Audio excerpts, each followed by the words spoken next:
What's up, everybody? Since the last time that I put out a video of the projects I got going on, I've been pretty much working on one project, and that's getting my vision ready to rock and roll.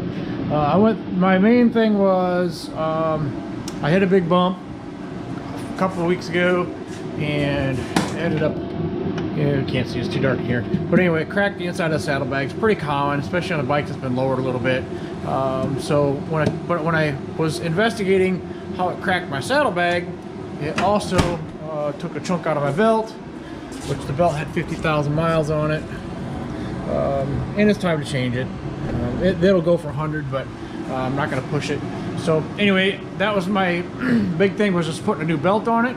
But in the process, I just happened to see that the Conquest had a Underdrive pulley, so I put an Underdrive pulley on it, and then I went through and just cleaned the snot out of everything. I took brushes in between all the fins, sprayed it down with some detergent, and took a brush and cleaned all in between all the fins, cleaned out everything as much as I could, cleaned all the little debris in the knurls and that kind of stuff. Took the exhaust off. I also put new, since you have to take the exhaust off to get this cover off to get to the pulley, I put new gaskets in here too as well, because I've had a little bit of a backfire issue when I'm decelerating. So they say it's either the exhaust gaskets in here, or it's the boots on the intake that go from the cylinder heads up to the throttle body. Those are just rubber, and a lot of times they crack. Well, I took mine apart. I ordered one, took mine apart, and it's a, let me tell you, it's a mother to get these things apart, and it's even worse to get it together without dropping the motor down a little bit. But anyway, I got that off there, and the boot looked phenomenal. It looked brand new. It looked like it never been used at all, which is good, because the other boot that I ordered didn't fit. It must be for a 100-inch motor or something. I don't know what it was. So anyway, I cleaned it all up, put the boot back in. Like I said, you got to drop the motor down just a little bit, take some of the bolts out, take some of them loose, drop the motor down just 60 thousandths or something, so you can get it to slide in there without tearing there's O-rings on both faces of that of the throttle body. So you got to make sure you don't tear those O-rings as you slide the throttle body back in there. And then once you get that tightened back up, then you can lift the motor back up into place again. Well, that's a booger. I don't want to ever do that again. That sucks. So, but anyway, that all looked phenomenal. The exhaust gaskets look good too. I might have had a little bit of a leak on the front one. I don't know. So we'll see if we get rid of that popping noise at all when I'm decelerating, the backfiring. But anyway, just like I said, took the time just to clean up. This is all covered in gunk, and it was all black. I just took the time to clean it all up really nice. You can see the inside of the fuel tanks, the front of the fuel tanks from even after you have all the body work on. So I like to polish the inside of the fuel tanks, just because you can see it. And then there's your throttle, your fuel line cover. That's going to go over my. It's going to go over my fuel line. You can see that little yellow tag in there. That's the fuel line that goes between the two tanks. So I'm going to polish that thing up before I put it back on.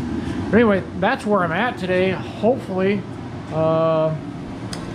get this thing done today, because I want to, the weather's going to turn nice. It's going to be 60 degrees on Wednesday. This is a Saturday.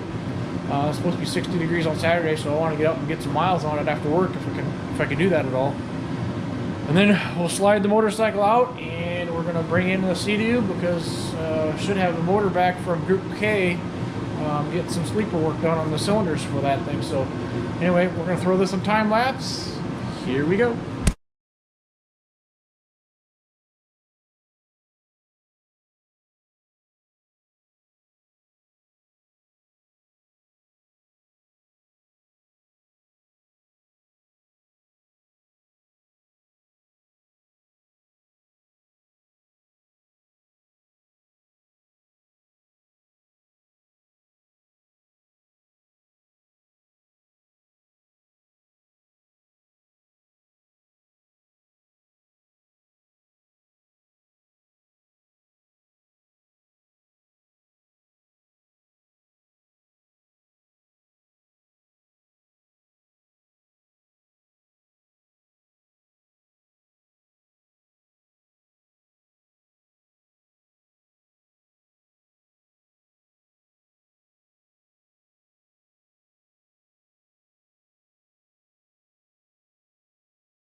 I've had some people, particularly my sister, want to know where's Mr. Whiskers at, because this is kind of his home, away from home. We don't put him in the house. We keep him out here. He's a stray.